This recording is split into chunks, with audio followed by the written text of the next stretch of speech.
اعوذ باللہ من الشیطان الرجیم بسم اللہ الرحمن الرحیم۔ محترم ناظرین، السلام علیکم ورحمۃ اللہ۔ آج ہمارا موضوع ہے وہ کون سا صحابی تھا جسے دیکھ کر شیطان راستہ تبدیل کر لیتا تھا۔ محترم ناظرین، واقعہ سننے کے لیے ویڈیو کو شروع سے لے کر آخر تک ضرور دیکھیں۔ حضرت سعد بن ابی وقاص رضی اللہ عنہ فرماتے ہیں کہ حضرت عمر رضی اللہ عنہ نبی کریم صلی اللہ علیہ وآلہ وسلم سے اندر آنے کی اجازت طلب کی، اور اس وقت آپ صلی اللہ علیہ وآلہ وسلم کے پاس قریش کی کچھ عورتیں خوب اونچی آواز سے گفتگو کر رہی تھیں۔ جب حضرت عمر رضی اللہ عنہ نے اجازت طلب کی تو وہ اٹھ کر کھڑی ہوئیں اور پردے میں چلی گئیں۔ اس پر نبی کریم صلی اللہ علیہ وآلہ وسلم مسکرانے لگے۔ حضرت عمر رضی اللہ عنہ نے عرض کیا کہ یا رسول اللہ صلی اللہ علیہ وآلہ وسلم، اللہ تعالیٰ آپ کے دندات مبارک کو تبسم ریز رکھے۔ حضور صلی اللہ علیہ وآلہ وسلم نے فرمایا، حیران ہوں ان عورتوں سے جو میرے پاس تھیں، جب انہوں نے تمہاری آواز سنی تو پردے میں چھپ گئیں۔ حضرت عمر رضی اللہ عنہ نے عرض کیا کہ یا رسول اللہ صلی اللہ علیہ وآلہ وسلم، آپ زیادہ حقدار ہیں کہ یہ آپ سے ڈریں۔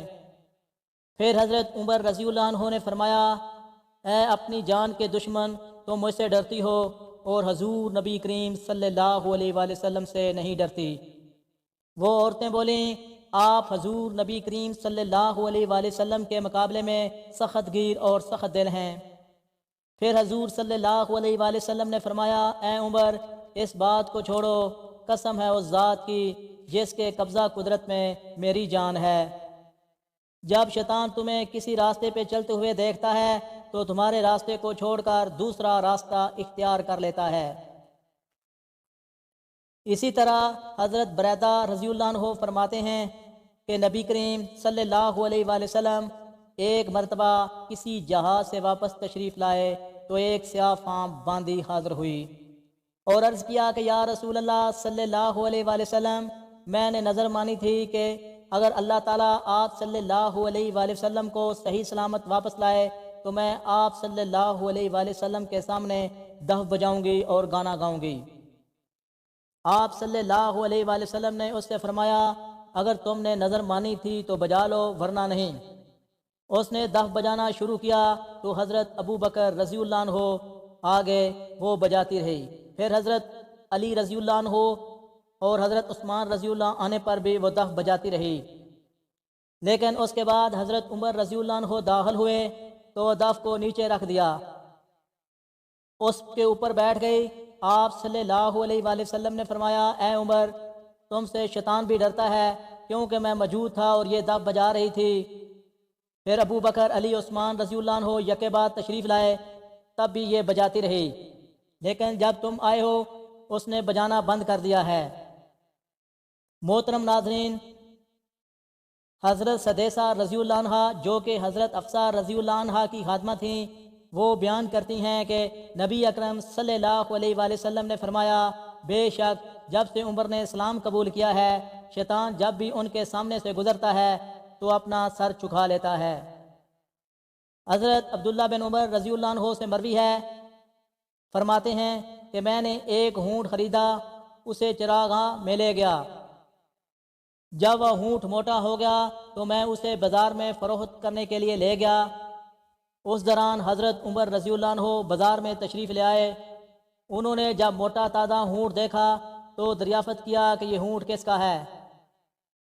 آپ رضی اللہ عنہ کو بتایا گیا، یہ اونٹ آپ رضی اللہ عنہ کے صاحبزادے حضرت عبداللہ رضی اللہ عنہ کا ہے۔ آپ نے میرا نام سن کر فرمایا، واہ واہ عبداللہ، کیا کہنے، وہ تو امیر المومنین کا بیٹا ہے۔ حضرت عبداللہ بن عمر رضی اللہ عنہ فرماتے ہیں، اسی دوران میں بھاگتا ہوا آپ کے پاس پہنچا۔ آپ رضی اللہ عنہ نے مجھے دریافت کیا کہ یہ اونٹ کس کا ہے۔ میں نے بتایا یہ خریدا ہے اور اسے چراگاہ میں چھوڑ دیا ہے، جب وہ صحت مند ہو گیا ہے تو میں اسے فروخت کرنے کے لیے بازار میں لے آیا ہوں۔ حضرت عمر فاروق رضی اللہ عنہ نے فرمایا، تم نے اونٹ کو چراگاہ میں چھوڑ دیا اور لوگوں نے اس ڈر سے اس کا خیال رکھا کہ یہ امیر المومنین کے بیٹے کا اونٹ ہے، اس کا خیال رکھے۔ اب تم اس اونٹ کو فروخت کرنے کے بعد اپنی اصل رقم خود رکھو اور باقی رقم بیت المال میں جمع کرواؤ۔ محترم ناظرین، حضرت عمر رضی اللہ عنہ ایک عظیم سلطنت کے عظیم میر ہونے کے باوجود بھی عاجزی کا یہ عالم تھا کہ ایک بار کندھے پہ پانی سے بھرا ہوا مشکیزہ اٹھایا ہوا تھا۔ کسی نے عرض کیا، اے مسلمانوں کے امیر، یہ کام آپ کے لیے مناسب نہیں۔ فرمایا، میرے پاس لوگوں کے وفد در وفد آتے ہیں، جس کی وجہ سے اپنے دل میں فخر بڑھائی کی لہر محسوس ہوئی، لہذا مشکیزہ اٹھا کر اس لہر کو پاش پاش کر دینا چاہتا ہوں۔ پھر نصاری صحابیہ رضی اللہ عنہ کے گھر تشریف لائے اور ان کے برتنوں کو پانی سے بھر دیا۔